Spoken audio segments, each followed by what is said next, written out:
talk about an extremely timely topic, integrating ESG into investor communications. You know, we see huge funds flow seeking out sustainable companies and sustainable strategies. We're also living through a extended COVID crisis, which is really indicating the centrality of ESG issues to corporate value.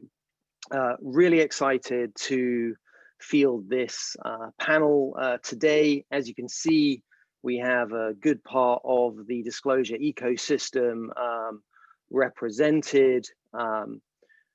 Great to have Annika from UBS, who's the head of ESG and sustainability research, to give that investor side, sort of sell side perspective. Cynthia Curtis from JLL, who leads their sustainability stakeholder engagement, and Tansy Whalen from the NYU Stern Center for Sustainable Business, both a director and professor there. Now, to kind of get a temperature set on this room, and all of you are joining, we wanted to run a couple of polls. If we could tee those up for the participants, really wanting to get a sense of how you think about sharing ESG in your communication. So as you can see there, we're asking you the cadence with which you share ESG content across your disclosure ecosystem. We know a number of companies are doing this in a number of different ways. ESG content increasingly appearing in the proxy statement. ESG has for some time with large cap companies appeared in sustainability reports, and increasingly we're seeing ESG appear in the earnings call. So if we have enough responses there, Jess, if you can show the results of that poll.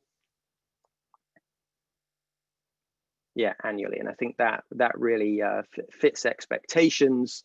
Though I think, you know, the fact that we are starting to see quarterly sharing of ESG, that's starting from a low base, but there's a number of studies recently indicating that that is accelerating rapidly.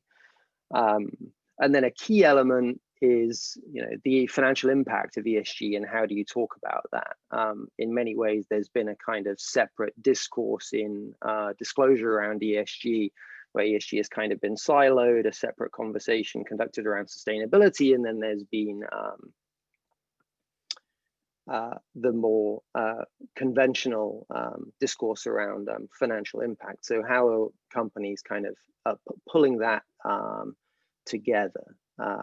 So again, Jess, if we got the feedback from that poll, it'd be really interesting to see where companies are getting to. Yeah, and again, I think that's very much as expected. A minority of companies are able to indicate that kind of bright line of financial impact, whereas the majority of companies are maybe talking about ESG but aren't necessarily connecting that squarely to financial value. So I wanted to start today with talking about ESG in the context of the earnings call. And I'll ask Tansy from NYU to weigh in on that. This is a paper that we produced earlier this year. And as some of those results from the companies on the call indicate, you know, we are starting to see ESG appear in the context of the earnings call. But actually, you know, the earnings call is one of arguably the most important forums in which a company shares its story to the capital markets. You know, the recent survey is indicating, you know, 85–90% of IROs say it's the most important forum for sharing the company's narrative with the capital markets. So kind of Tansy, with that background, it'd be great to get a sense of, why what we did that report and what some of the key findings were and the recommendations for issuers. Terrific. Thanks, Brian, and thanks for organizing this forum. I'm delighted to be here with my fellow panelists, and also hello everybody on the webinar. So we worked with CECP around this question of how do we incorporate long-termism and ESG and the financial impact of ESG into quarterly calls, because of a concern by both organizations that the current quarterly call reporting structure um, really stresses short-termism and managing to stock price to the detriment of the long-term health of the company, as well as to the detriment of their management of ESG issues. So we convened a group of companies. We interviewed analysts to dig into how do we tackle this issue. What are some of the challenges with changing up the quarterly call structure? And first, we saw sort of a he said, she said, right? So the analyst says, well, it can't be important because the C-suite isn't telling us about this. And then the C-suite says, analysts never ask us questions about this. And when we do, they don't ask follow-up, so they're not interested. So, a back and forth about why nobody's responsible for incorporating this content. And digging more deeply as we started to work with different companies, what we saw also one of the challenges is that I think there's a concern about the risk associated with reporting to ESG data, that the ESG data itself is a little bit challenging in terms of the metrics that you use. It's new to the CFO and others in terms of the rigor of the reporting. So there's concerns about how do we report this in a way that we feel comfortable with, and that also that analysts are interested in. Um, so, currently there's a variety of different ways in which companies are reporting. They're increasingly reporting in investor days and on ESG specific calls. So there are ways in which they are incorporating ESG, obviously, into annual reports as well.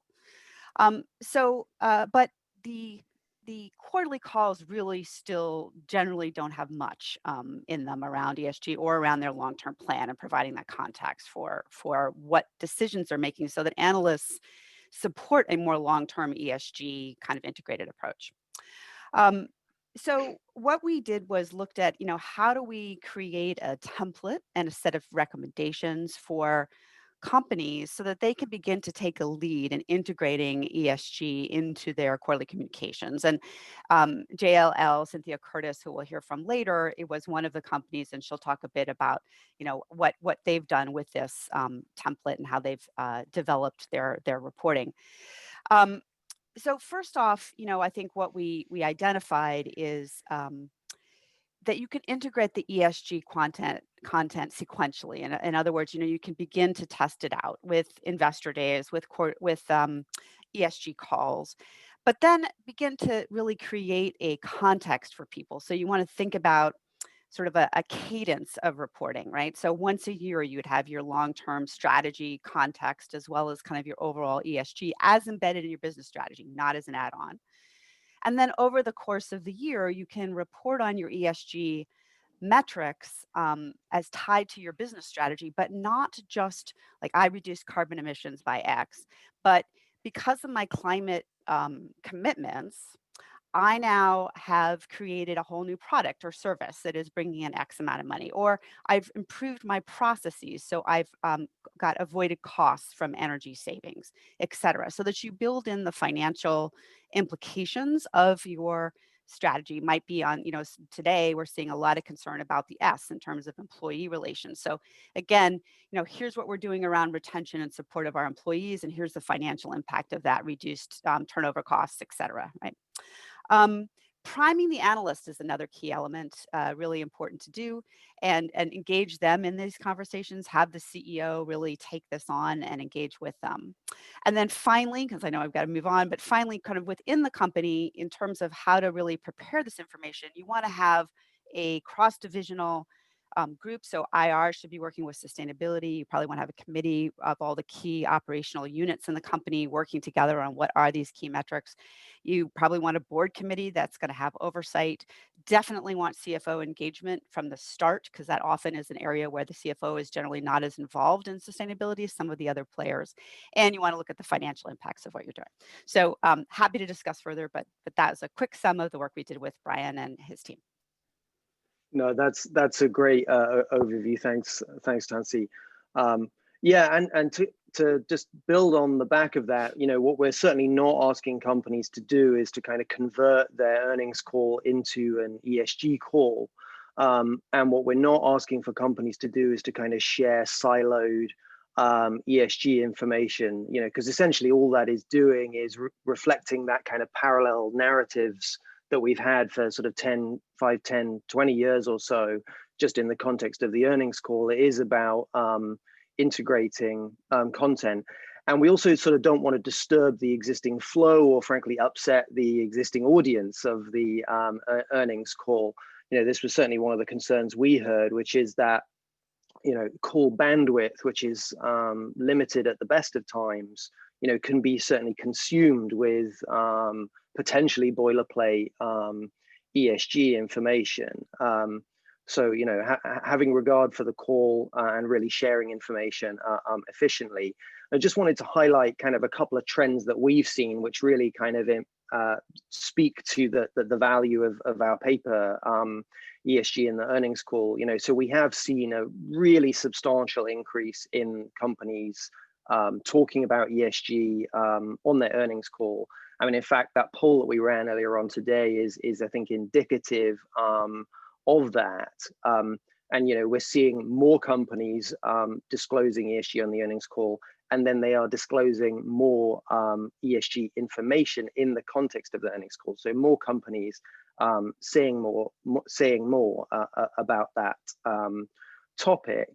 And it does appear that those companies that are disclosing more on ESG tend to be better performers on ESG, and are also disclosing on themes that are material to their business. So, this isn't that sort of CSR do-goodery ESG. This is actually ESG tied to the material metrics for the business. So it's kind of really good to see to see those trends. And I think those trends have really been led by a number of the companies that, for instance, NYU have worked with, such as Jones Lang LaSalle and others. So let me move to Aniket with that kind of overview on the sort of ESG and the earnings call, which we'll pick up again later on in the session. Aniket, you're the head of ESG research and sustainability. You're deeply engaging with ESG, as a value proposition. Great to get a sense of an overview from you on how you're interacting with ESG in your role. Great. Thanks so much, Brian. It's really a pleasure to be here and along such great panelists, and just wanted to say congratulations to you and to CECP. I think you all do some of the most important work in this space. So bravo, and thank you for all that you do. ESG is everywhere right now. I think everyone on this call knows that. So when I joined UBS earlier this year, we decided to take a step back and just take a snapshot of where actually are we, because it is such a confusing and exciting and challenging space. And so we wanted to start with getting some of a good sense of the basics for the US particularly. UBS has been involved in ESG research globally for decades, but we thought it was important to start by understanding what's actually happening here in the United States when it comes to this topic.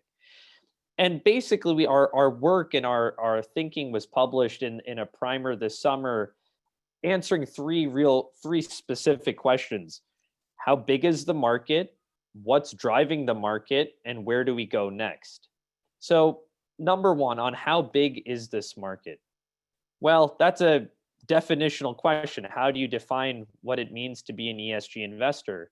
But by standard metrics, the size of this market is large and growing. So you have roughly $12 trillion of ESG aligned money, according to the US Sustainable Investment Forum.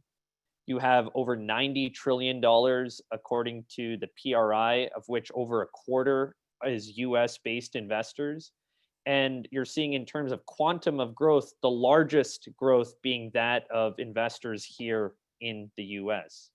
Related to the size question is, could ESG, would it withstand a shock? Or was this just a fad, as many people had thought for a long time? Well, we've seen flows, according to Morningstar data, continue to accelerate actually through COVID-19.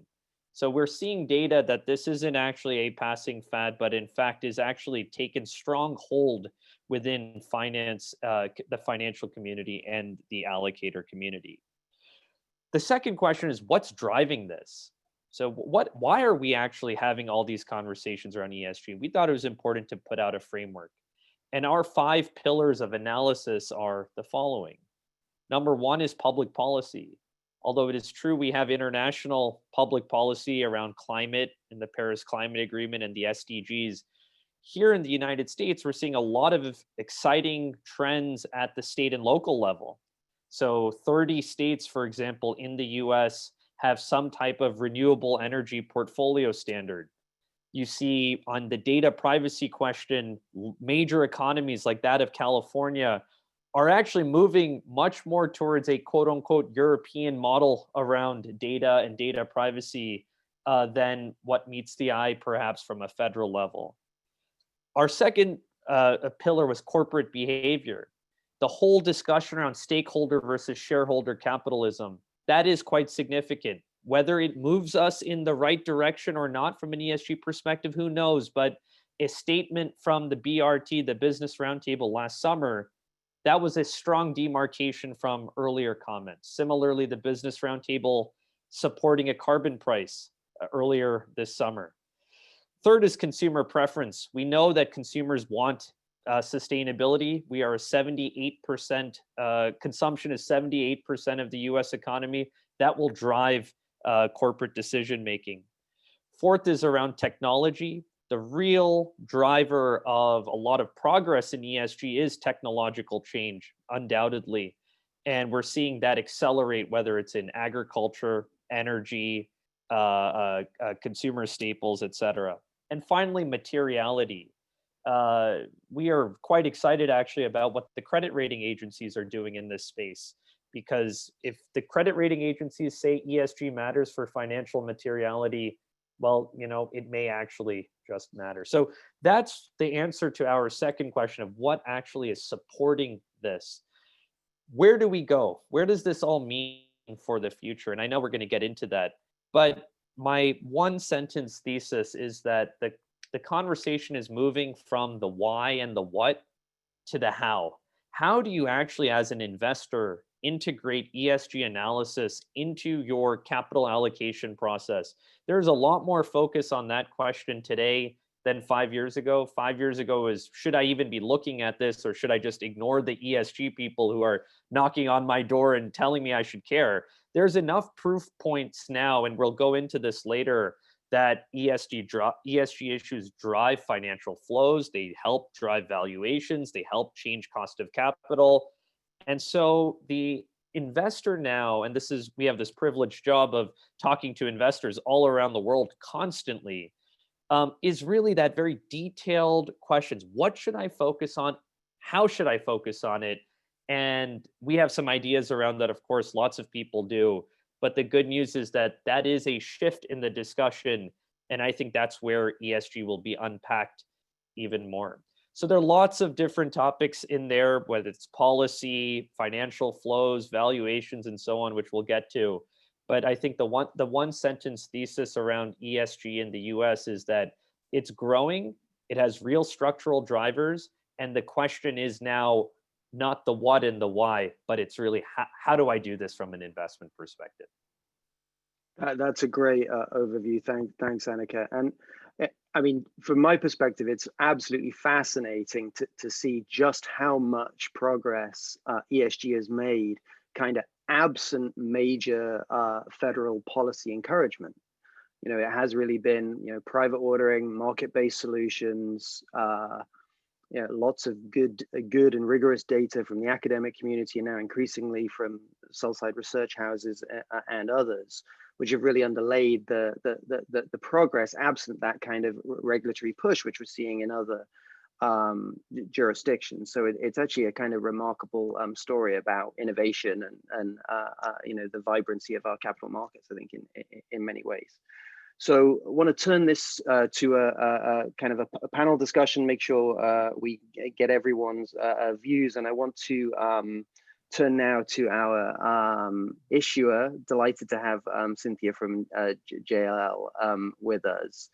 You know, like Cynthia, JLL's been one of the early adopters of ESG calls.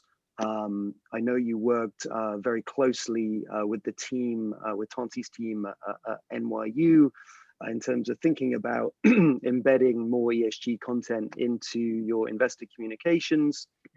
Just get a sense from you of, you know, how that journey started and how it's going. Sure, great. And let me just add also my thanks for you all for convening this really important topic. So I think, you know, for an awful lot of reasons, we'd like to kind of control alt delete 2020. But for us at JLL, as it relates to sustainability and ESG, we've really had a step change. And it started roughly, I would say kind of 3 years ago in terms of our progression with, you know, engaging investors on ESG in a more concerted way, with the joining Tansi and the folks at NYU Stern and having that conversation around how do we embed more sustainability, ESG focused topics into our earnings call. And it was just as Tansi mentioned, it was constantly well, they don't care because they're not asking, well, we're not giving any information, so they don't care. You know, it was that back and forth. And and so as we, you know, my role was new in the stakeholder engagement. Clearly our investor community, our shareholder investors is a very important stakeholder for us. And so how do we more proactively do that outreach? And the conversations that ensued led to an agreement with our IR team to hold an ESG focused webinar. Never before had been done at JLL. We had never, not only us, but we hadn't really had anybody other than our IR team kind of putting out a webinar. And so we engaged Derek Bingham and the GS Sustain folks to work with us on that. And it was, in retrospect, kind of funny in the number of rehearsals that we had to go through, and the scripting and the taping and the and we pushed it out until we finally pulled the trigger. And there wasn't really any negativity. In fact, it was quite the opposite. So it just paved the way for us to keep that, you know, build on that to the point where today, you know, we have our latest standard investor engagement deck, which is roughly 10 to 12 slides. There's one slide out of 10 to 12 that is specifically on ESG. So, you know, the change in how we approach it, in the amount of engagement, you know, Annika also, you know, referenced the kind of the European investor side. That was clearly what we were seeing. For the longest time, it was, well, it's really, you know, it's the EMEA investors. We're going to go over, we're going to talk to them. So we need some content. And now it's far more pervasive than it was. And so just that's super interesting. Does that do you feel that because Tansi talked about this idea of sequencing the development of the disclosure, did you feel that, starting with that kind of deep dive, co-developing that product with investor relations, was that kind of a key to, the getting the right comfort level for this to then appear across the reporting ecosystem? Was that kind of a key element to it?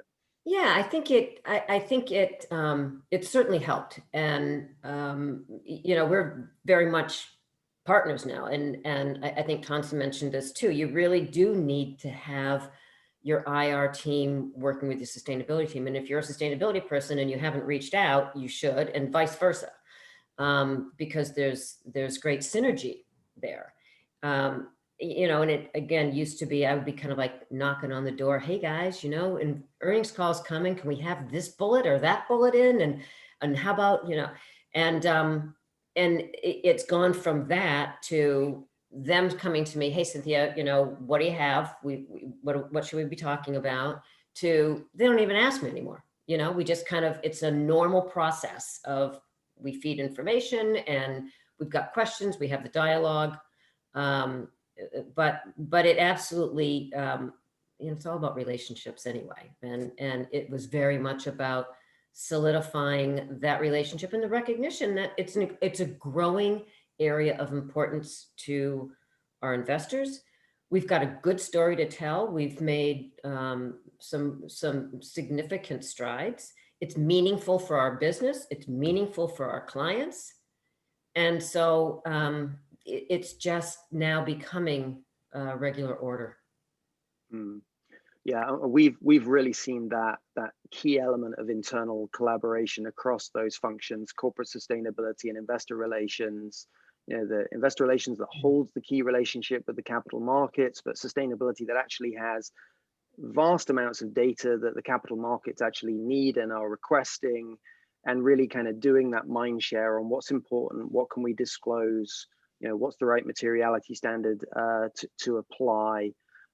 We've heard various stories from companies about how they've kind of done that process. Yours sounds relatively collaborative and positive. We've certainly heard stories from companies about having to lock corporate sustainability and investor relations in a room together until they can kind of agree on what to disclose, which is slightly more aggressive, but seem to get it done in terms of the companies we were talking about.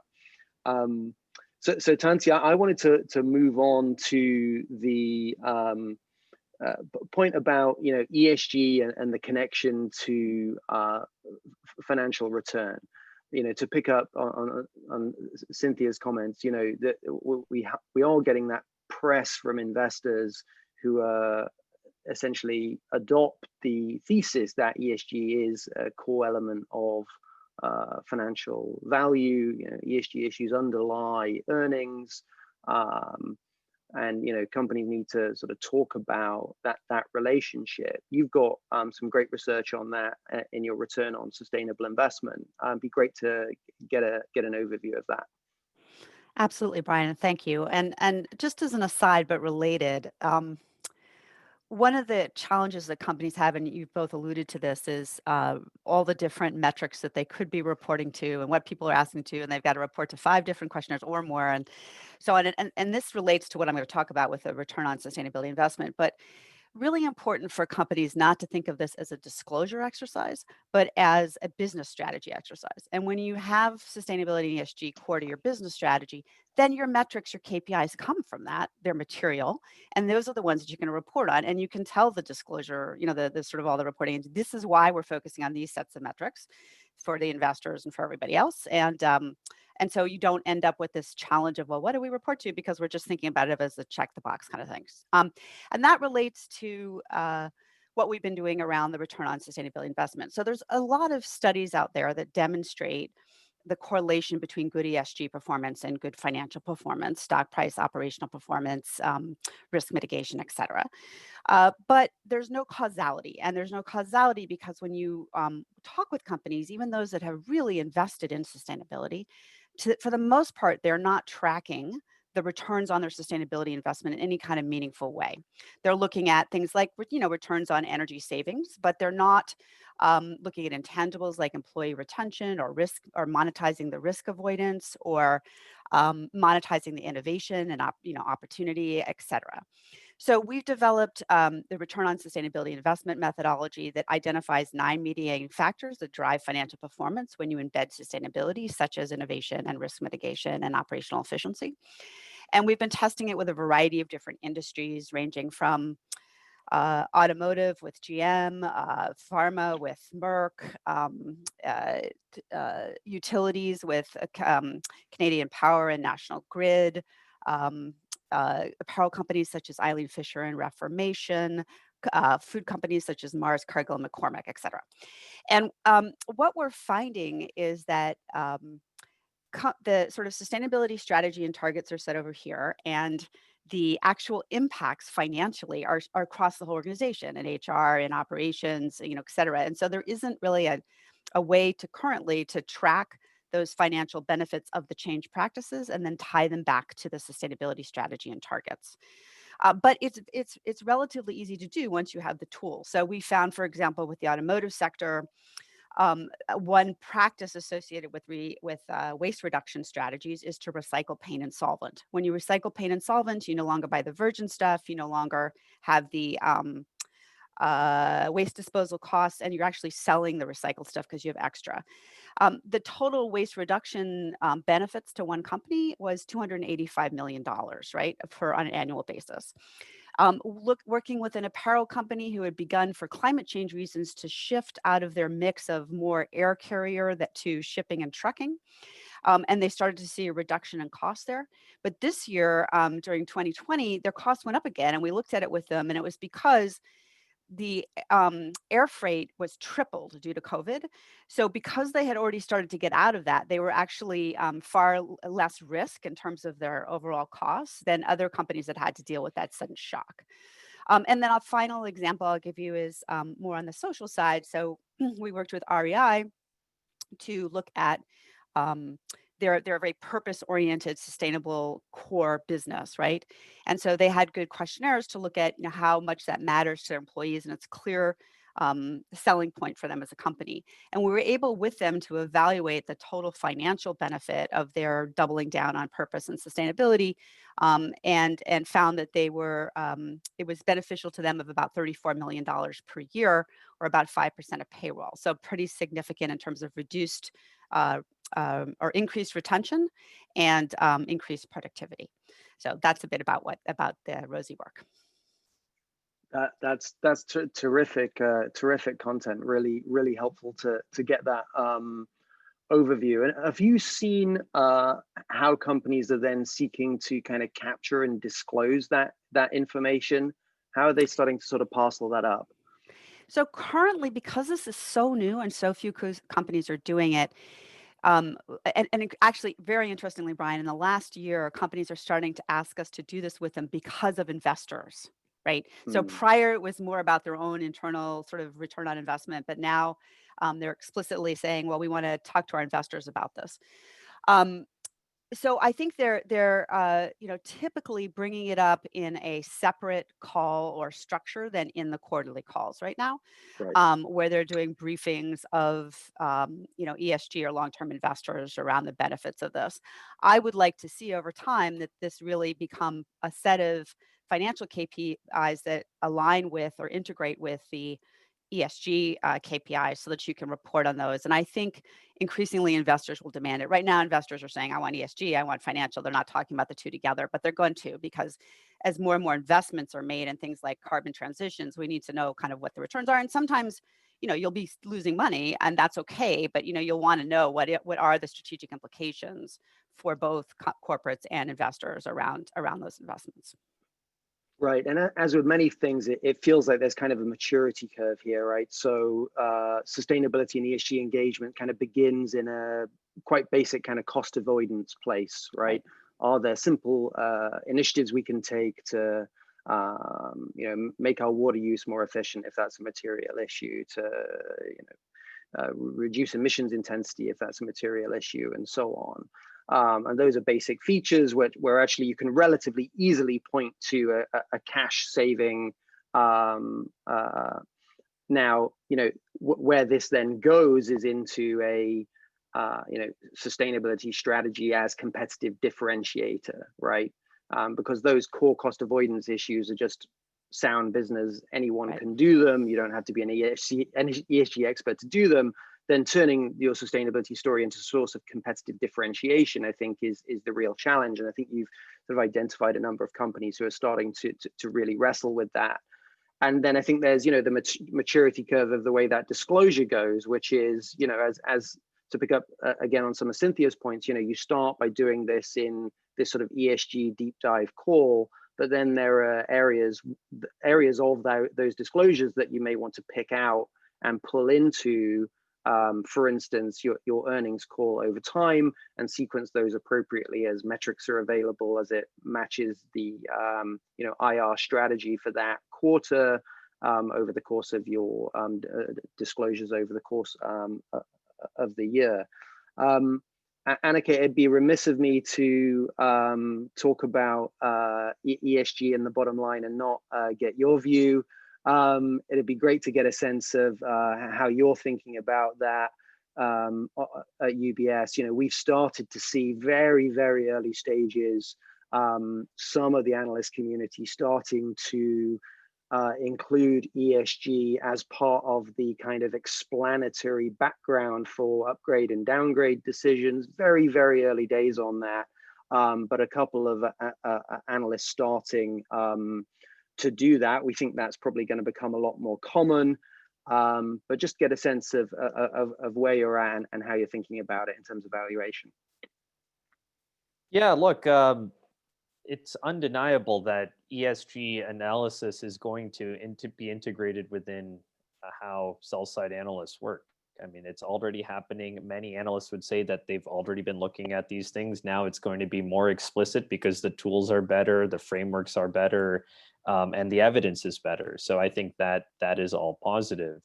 The second thing is that we have seen very important evidence that that ESG, and particularly this ESG ratings world, is actually impacting the cost of capital for businesses, which is quite remarkable, actually.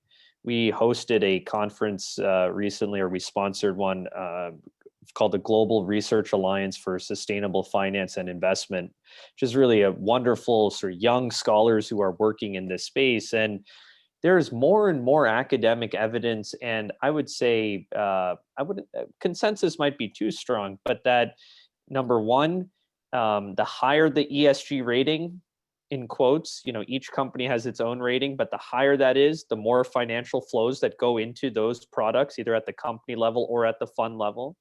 And number two is that companies that have, at the very micro level, companies that have, for example, higher carbon intensity, we are seeing evidence that if you make everything else equal, they have higher cost of capital. So the market is pricing these things in because there is more information and there is more awareness.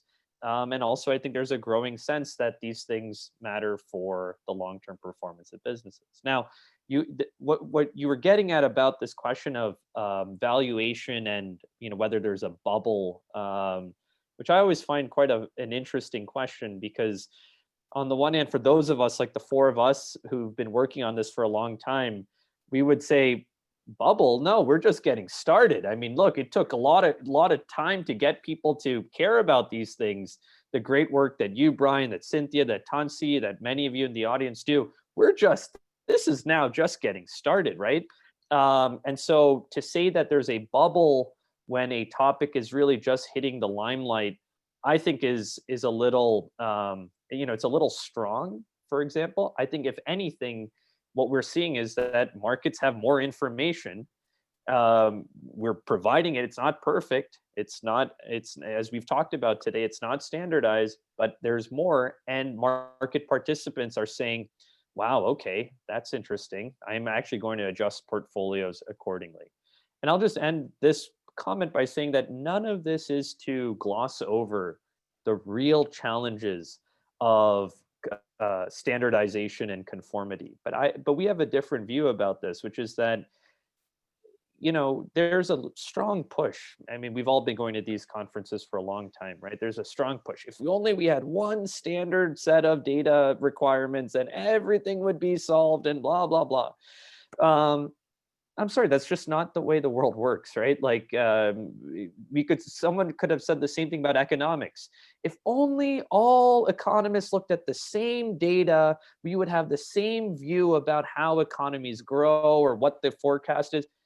But that's not the way it works. We look at different data, we weight it differently, and so on. And so, Brian, I think what you said in your earlier comment is very right, that the market is figuring this out. Researchers are helping. But I think I personally think it's too early to say that we are in a bubble, because their structural support for ESG is there. That these issues do matter and they're not going away. Yeah, and there are all sorts of different ways for people to interact with ESG issues and narrow the universe of ESG issues that they need to consider, depending on which sort of company they're thinking about. We direct a lot of companies to consider the SASB framework, for instance, because particularly companies that are relatively early to the ESG space, because we think that provides a really useful framework for essentially narrowing the accessible universe of ESG issues to essentially a baseline of smart disclosure to get you to a set of metrics and issues which is likely to be material for your industry or sector.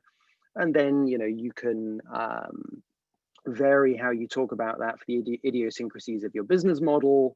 But it gives you a baseline set of issues. And I think, absent standardization, this has kind of been one of the problems, which is, to the uninitiated, you ask people to talk about ESG and it sounds like you're asking them to talk about everything.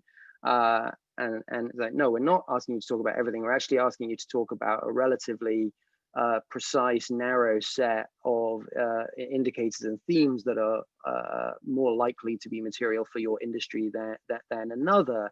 Just the simple, concept that the material issues of a Facebook are going to be completely different to the sustainability issues, the material sustainability issues of, say, an Exxon. And so, just narrowing that universe down and focusing it through the lens of financial materiality, which I think again was one of your key pillars earlier.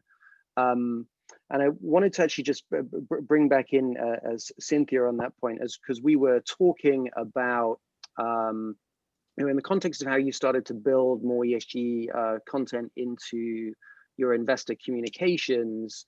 I think you identified in some of our earlier calls, that there's certain data that you have available that talks about that link between good ESG and good financial performance in the context of your sort of real estate business, and kind of a great to get a sense of that from you and sort of the value of that when you talk to your investors. Yeah, absolutely. And, for us, the key is to link the work that we're doing, the ESG work that we're doing, to long-term value creation and to show those specifics, right? And some of those specifics, we've done some research on that shows, and we're not the only ones. You can find research on this topic from the World GBC, et cetera. But we have specifically seen increased rents and increased occupancy rates for, if you will, green buildings. And so when you're looking at that is long-term value creation for our clients, and clearly material to their business. There's also, right now, we've got that kind of COVID accelerant, I'd call it, where the looking at buildings as a line of defense in terms of health and well-being. More and more of our clients, and actually even before COVID, more and more of our clients were asking us about health and well-being and what are the things that we can help them do for the occupants of their spaces. And we actually have been doing some work with, sponsored some work with Harvard School of Public Health and Dr. Joe Allen on healthy buildings and what does that impact. And the results of that work have shown that the cognitive function of a building's occupant in a healthy building is 26% higher than your average bear. Likewise, that sick building syndrome decreases by 30% in a healthy building. That has serious implications for productivity, which is, that's heavy, that drops right to the bottom line. You turn that crank and you're seeing impact, right? Positive gains to your business. So, we actually, we do look at the attraction and retention of talent and as it relates to sustainability and ESG factors. And frankly, right now you could actually draw that analogy to investors, right? You want to attract and retain top investors. You need to be talking about this in ways that are meaningful to the performance of your overall business and to that long-term creation.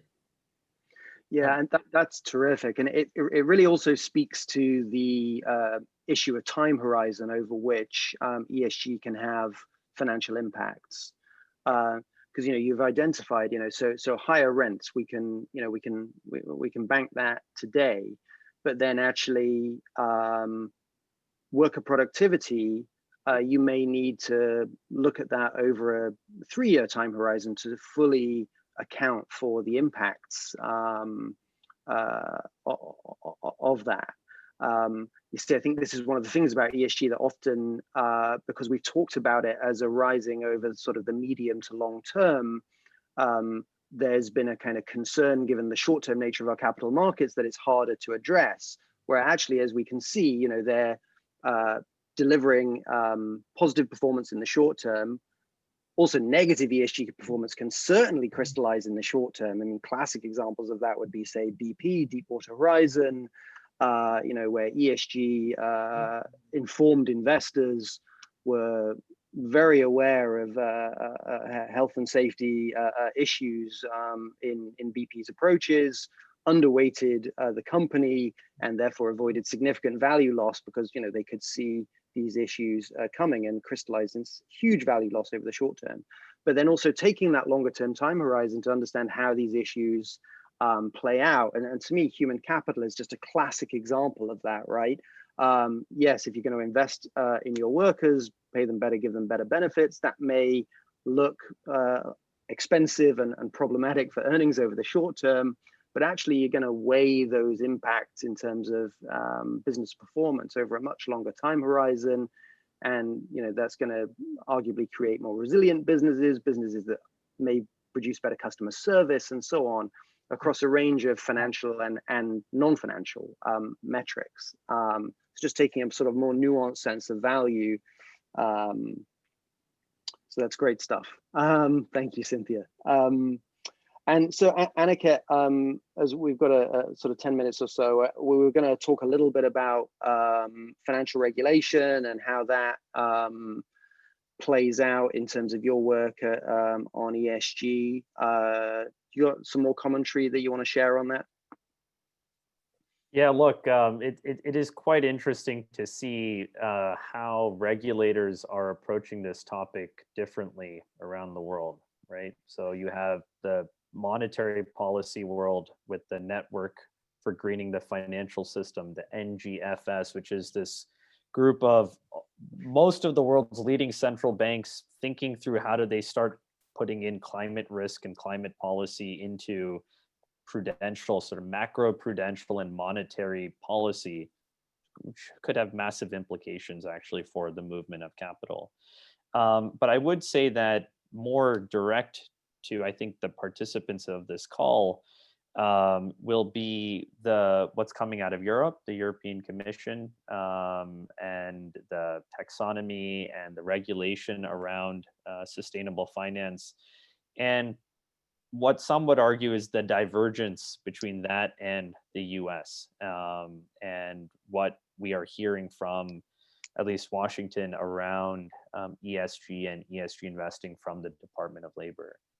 I will just say that I have a slightly different view than many of my ESG colleagues and friends around the Department of Labor's recent rule proposal, which is that, of course, any prognostication about ESG from the DOL will have some level of apprehension in terms of response from investors, because they don't want to run afoul of what the DOL is saying for ERISA sponsored accounts. That said, if you print out and read those 34 pages, which I know, Brian, you have, and because you've written very well about it, and others have too, I must say that the focus on this pecuniary factors, that ESG analysis is fine as long as you focus on pecuniary factors, which is just a fancy way of saying materiality, of material issues. And in fact, in the document, the Department of Labor talks about, quote, dysfunctional governance being an issue that you can take into account. They talk about the environmental liabilities of companies, of waste companies, that should be taken and can be taken into account.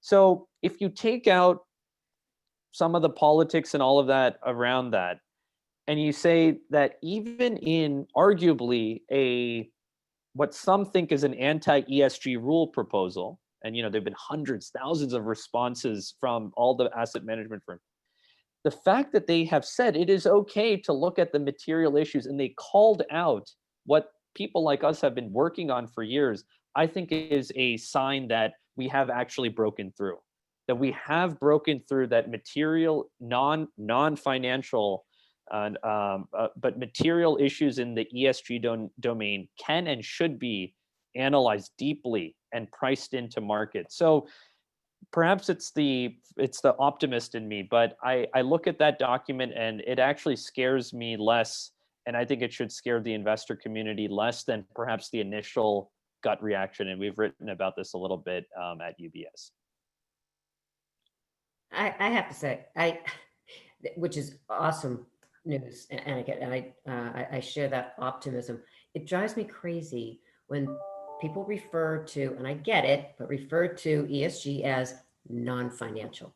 And I know you did that because you feel the same way. Yeah. But it's like, I'm sorry, in what way is this non-financial? But anyway, perhaps another webinar. Exactly. We have to get that out of the lexicon for sure.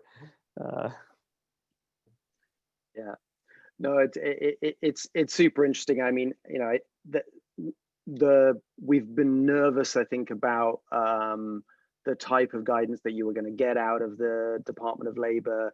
That the department has tended in its guidance to swing with the politics. More pro ESG under Democrats, more restrictive of ESG and under Republicans. But as you say, it is interesting that the premise that we've all been developing, which is that ESG, where financially material, is a precursor of financial performance. It is that they are the issues that underlie your earnings, the stability of your business, financial resilience. That even in that document, that premise was accepted, kind of as an aside, but actually an aside that's actually extremely important. So it was a sort of encouraging and discouraging document, and I think we're both PES optimists, Aniket. So we sort of saw the document in similar ways. So look, I want to. We got about 5 minutes left, so I wanted to conclude with the usual sort of practical piece of advice from each of you. And usually, on our webinars, the majority of our attendees are from the issuer community. So advice for the issuer community on these kind of ESG issues, however you want to respond on that. So Cynthia, as the issuer on the call, do you want to start us off? Well, I think, you got to start somewhere. So, first order of business is, as I had mentioned before, if you're an investor, connect with your sustainability folks. If you're sustainability folks, connect with your investor folks, and ask the questions and probe. And I would refer to, the return on sustainable investment work, the good work that Tomsi's done. I mean, there are roadmaps out there, and increasingly, as you mentioned, increasingly mature, far more meaningful. So I would make that connection and ensure, particularly on the sustainability side, you better put your metrics in financial language and material language, because you're just not going to get the engagement that you want and need. Yeah, that's great. Tansi? Yep, and again, thanks, Brian, for hosting us and for all the good work that you guys do. So, supporting and building on what Cynthia said, I think engaging the CFO along with investor relations is really, really critical. The CFO gets left out a lot, and the CFO often doesn't see these non-financial issues as financially material. So that education and engagement with the help of HR and operations and investor relations and so on is critical. And I think speaking that financial language, as Cynthia said, because I think sustainability people have their own language, which I'm one of those, and we don't always translate it into the language that the CFO needs to hear. I think as well, really being able to drive, because it's material, drive that as part of your business strategy. You lose value by keeping it as something off to the side, which I think is where most companies are today. And really making it part of your business strategy is critical. And I'll just one quick example of companies not paying attention to this. So if you look at Unilever and PepsiCo, for example, versus Kraft. Unilever and PepsiCo have really begun to make the shift to more nutritious, more sustainable products, acquiring cool products, changing the nutritional profile, investing in long-term and medium-term sustainability. Kraft doubled down on the efficiency approach, right? Reducing R&D, reducing headcount, not changing their products really at all to account for a changing pace. And if you look at what's happening, Kraft is heading into bankruptcy. Those other two companies are doing quite well. Thank you very much. It's a good story. And Annika? Yeah, the only thing I'll add to those great comments is eliminate any apprehension you have about this space. You have much more interested participants on the other side of the call than you think you may. And if it's not the case now, it will be the case in the next few years, because what I'm seeing in my current job is that as sell-side analysts get more and more primed on this, these top, and not just for ESG analysis or ESG funds, it is actually now becoming part of the analyst community. And that means, you shouldn't be scared of it. You should actually just embrace it, use the tools, and get on the front foot. Define what it means for you. Use SASB, use whatever framework you want. As Cynthia so rightly said, there are great roadmaps. Define it for yourself, get on the front foot, and approach it with some excitement, because it allows you to tell your story as a company in a different perspective, and one where people actually want to hear that. So that's what I would say. Couldn't ask for better advice from better panelists. So thank you so much for taking the time with us today. We really, really appreciate the insights. do look at the underlying work, JLL's ESG calls and their earnings calls are obviously publicly available. Tansi's research is publicly available, as is ours. You can look at Aniket's work on ESG too, all to help the work in this space. If you want to fill out our NPS survey also on this webinar, that's helpful too. So thank you everyone for joining us, and thanks again to our great panelists. Thank you very much, everyone. Thank you. Thank you. Have a good Cheers. day. Have a good day. Bye.